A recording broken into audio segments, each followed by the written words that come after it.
After 2 years of promises, they gave my promotion to the worst person on the team. So I left and let them sink. I've been working at this marketing company as a graphic designer for about 3 or 4 years. When I first joined, our team was tiny, just 3 of us, including my team lead, who was an absolute legend. I learned so much from him. We tackled huge projects and had late nights filled with brainstorming, and it felt good knowing I was contributing to something meaningful. As we grew, I quickly became the go-to person on the team. I was training every new hire, leading projects, running presentations, and even setting up workshops to share design strategies. I was handling responsibilities that went beyond my role, thinking it would eventually lead to a promotion. Then, my team lead left and all those responsibilities just got dumped on me. We didn't get a replacement for over a year. I saw it as an opportunity to show that I was ready for a senior role. When my annual review rolled around, my manager was all, "You're on track.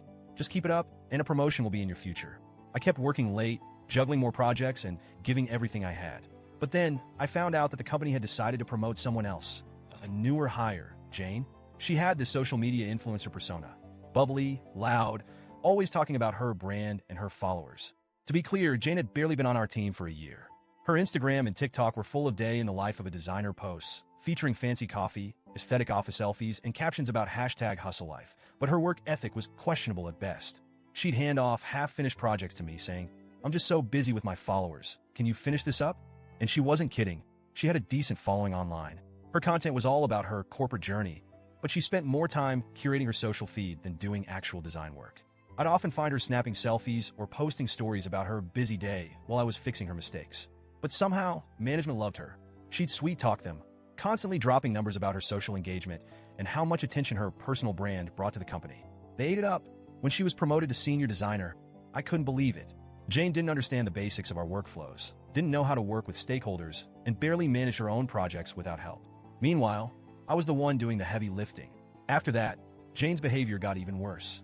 She strutted around the office like she was some kind of creative visionary, setting team guidelines that she barely followed herself. She'd go on about brand alignment and design synergy, which she probably picked up from one of her own TikToks, but most of us couldn't see the value in it.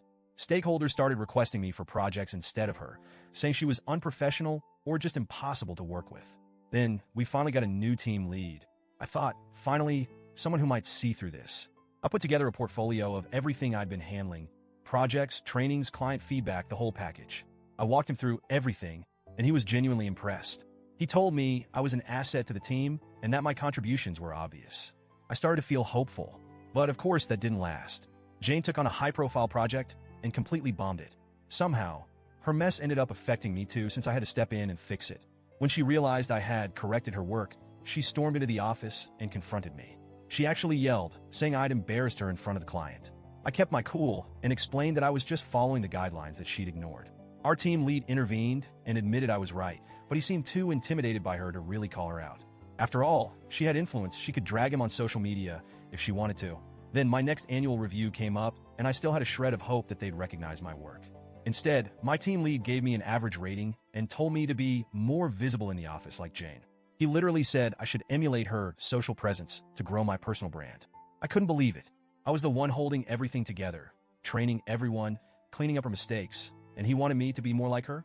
I looked him straight in the eye and told him that if he thought she was senior material, he could let her do the work. I was done picking up the slack. He started backtracking, saying they could consider a promotion for me in 6 months instead of a year, but it was too late. 2 weeks later, I accepted a better offer from a company that appreciated my skills. When I handed in my resignation, my manager looked like he'd seen a ghost. He asked me, "What can we do to keep you?" I didn't hold back. I told him I'd given this company everything and had been treated like I was invisible. The best part? Once I decided to leave, I wasn't about to spend my last 2 weeks doing senior tasks. No more training, no more saving her half-baked projects, no more documenting the systems I'd built. About 60% of our processes were things I'd set up myself, and I knew they'd be in chaos once I left. The manager must have realized it too, because he kept coming to my desk, asking me to just write down a few guidelines. Every time, I'd remind him that he'd chosen not to promote me, so my expertise wasn't his to ask for. On my last day, as I handed him my badge, I felt like I was finally free. Jane may still be posting corporate hustle selfies, but I don't have to pretend to respect it anymore. And now, I'm at a job where my work is actually appreciated. Looking back, I hope my old manager learned a lesson. Maybe he'll realize what happens when you ignore someone's loyalty and hard work in favor of a social media persona. If not, well, it's not my problem anymore.